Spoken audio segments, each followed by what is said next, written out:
Tomorrow, our nation celebrates Juneteenth. It's a distinction shared with only 10 other special days. How are federal holidays created, and how does that designation affect states? Good question. Here's Jeff Wagner. The 19th of June has held special significance in our country for more than 150 years, for it was on that day in 1865 that slaves in Galveston, Texas were finally freed, 2.5 years after the Emancipation Proclamation. Juneteenth, it would go on to be called, started with small celebrations in the Lone Star State, the first steps in a long journey to earning a relatively exclusive distinction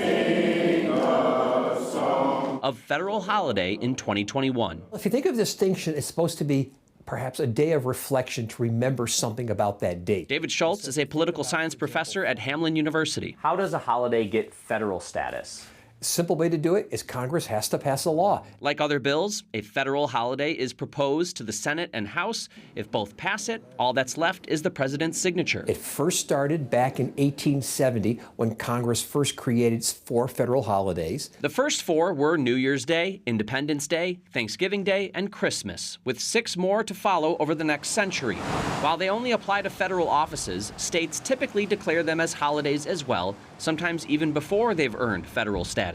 States are not required to follow it, including state governments, and the private sector, private businesses and schools are not required to follow it. Martin Luther King holiday is a great example where it becomes declared a federal holiday, and there were several states, for example, such as Arizona and South Dakota, that really didn't recognize it for many years. There have been times that presidents used executive power to declare a one-time federal holiday, usually for a funeral of a former president, as a national day of mourning. Before Juneteenth became a federal holiday, 48 states recognized it as a day of observance. South Dakota did not. Texas had already declared it a state holiday in 1980. What do you think made Juneteenth capable of earning that status? I think the fact that a lot of states were already recognizing it too, I think it spoke to the rising political strength of the African American community, especially, I'd say, within the Democratic Party as a major constituency. With photojournalist Jose Pascual, Jeff Wagner, WCCO News.